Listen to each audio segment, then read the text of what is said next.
Hello and welcome. My name is CJ, the Populist New Yorker, and today we're going to be looking at the Senate race that could be the tipping point in determining the balance of power in the United States Senate in the 2020 election. So, as no shock, this seat, of course, is North Carolina. All of the other seats I've given ratings. I'm going to change Maine's. That was not meant to be safe. I'm going to put that as lean Sarah Gideon for right now, and Delaware's going to be safe. I don't know why those were all messed up. But essentially, this is the way the map seems to be panning out at this point. Of course, Georgia's special is a bit harder to predict, considering that Warnock is expected to win the jungle primary. However, that is not indicative of the actual election, since there are two Maine Republicans running and only one Maine Democrat.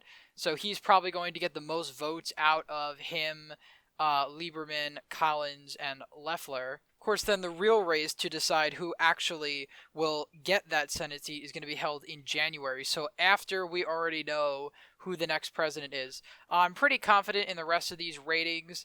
And maybe I'll put South Carolina to likely, just because it could be high single digits, low double digits. But, Jamie Harrison doesn't really have a realistic chance of winning the South Carolina seat. And based on the latest polling, the Kentucky seat is basically sealed for Mitch McConnell. It's not even going to be likely. It's going to be safe based on the polling. Of course, Iowa's more up in the air. But the rest of these, I'm very confident about these predictions. But we're going to jump right in to the main race. That would be the race between incumbent Republican Senator Thom Tillis and Democratic challenger Cal Cunningham. Now, it was about 2 weeks ago or so, a scandal broke out where Cal Cunningham was, sexting is what they called it, but that is kind of a strong word for what it was. It was more of a very mild affair he was having with another woman who was married to an Army veteran. So that was kind of a scandal, since Cal Cunningham himself is a veteran and has been running this campaign on, the values of a serviceman and American, all that sort of thing. Basically trying to run a very clean-cut image campaign, but was kind of exposed for hypocrisy when that scandal was released. Now, a lot of people have been saying that it hasn't really affected the polling, and based on it, it seems to have, quite honestly. I think the scandal happened somewhere in early October. The polls overall have seemed to have gotten closer, even though people have been saying they haven't been. Cunningham was up 7 or 6. Now he's up only by 5 or 6. Now, there could be two reasons for that. One, that could be the scandal did actually damage him slightly. Or two, it could just be the fact that since we're getting closer to the election, more people are making up their minds as to who they want. But of course, the latest poll out of Emerson College here has Cal Cunningham up by just 1 with a margin of error of 3 points.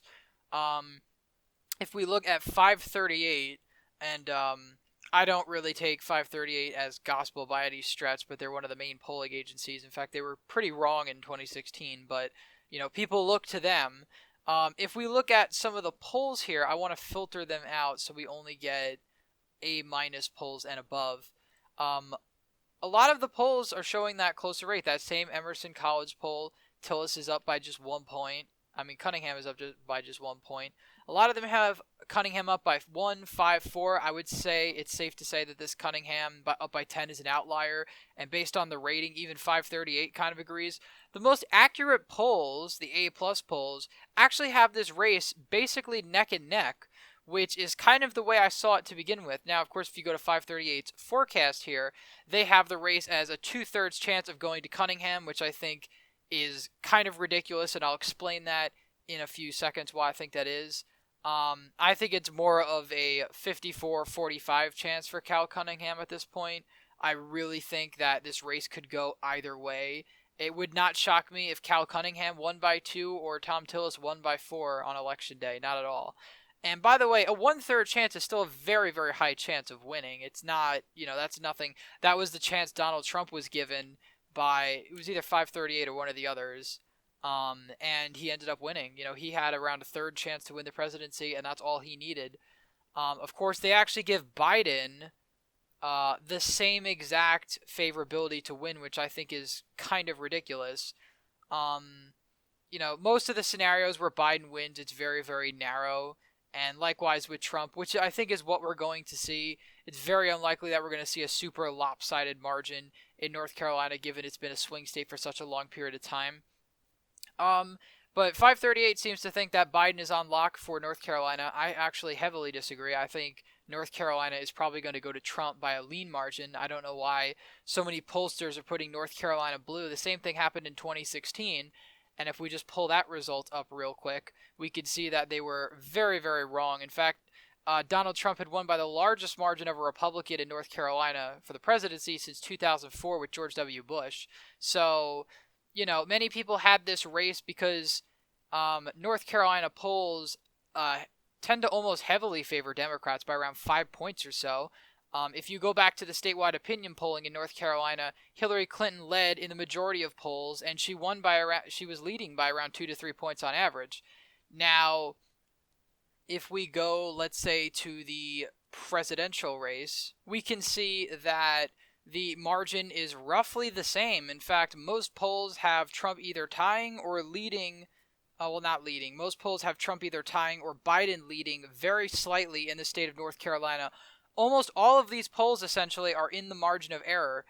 So I don't understand why so many people are calling this state so confidently for Joe Biden. Yes, he's leading in the majority of polls, but if we look at the 2016 opinion polls, we can see that Hillary Clinton was leading in just about every poll from September all the way to November, or all major polls up until Election Day. The only polls where Trump was doing a little bit better were the three-way races, but between the two candidates themselves, Donald Trump was down by an average of 2 to 3 points, yet he won the state by 3.6 percentage points.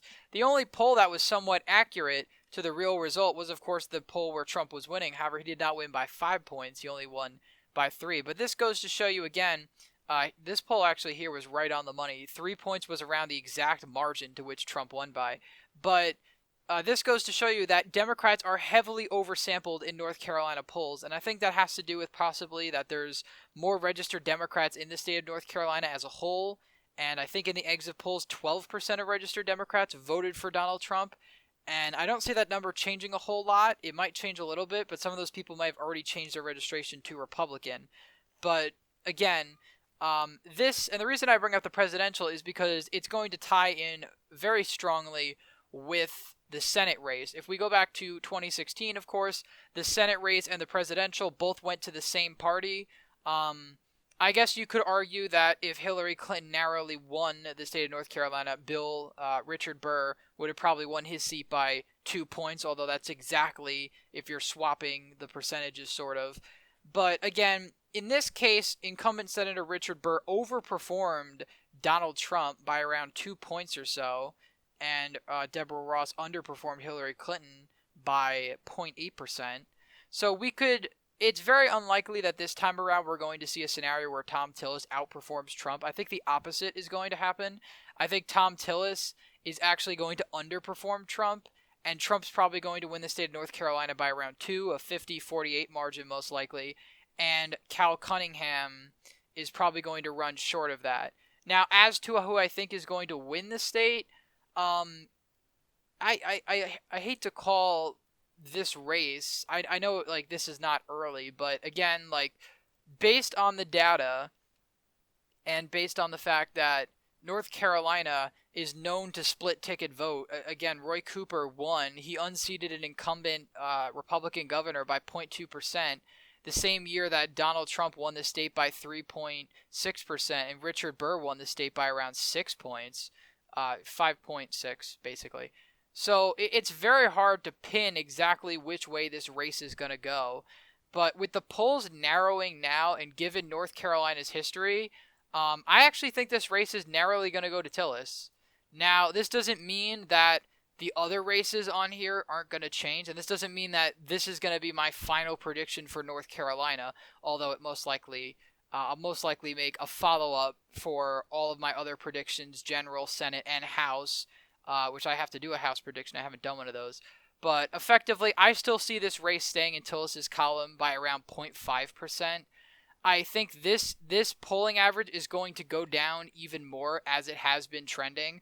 So a lot of people have been saying the scandal didn't hurt Cunningham, but based on the polling data, the latest polls show that he's taking a dip. And if that dip continues, then I'm going to keep this projection. If for some reason the polling average stays at around 6%, my prediction before Election Day, I will put this seat as tilt blue. But anyway, that is my prediction for the Senate right now. I think that Republicans are going to narrowly keep the Senate, and Democrats are going to be down just one seat. However, this could change, of course. We could see a fluke maybe in Iowa somehow where this goes tilt Greenfield, perhaps. Or we could also see a scenario where Susan Collins hangs on for dear life, and Iowa as well, which would be a 52-48. This would probably be the best case scenario for Republicans at this point. I don't think it's plausible that Republicans are going to win a state like Arizona with Martha McSally, who is an abysmal candidate. Also, I don't think Alaska is going to be that safe. I think it's going to be likely. I forgot to move that down, but that race is being somewhat competitive. Anyway, guys, thank you for watching this prediction video. Comment your thoughts below. I know some people are definitely going to disagree with me calling North Carolina's Senate race for the Republican, but you can leave your thoughts down below. Please feel free to check out my other prediction videos. Leave a thumbs up if you enjoyed, and please subscribe to the channel. Thank you all for watching, and I hope to see you in the next video.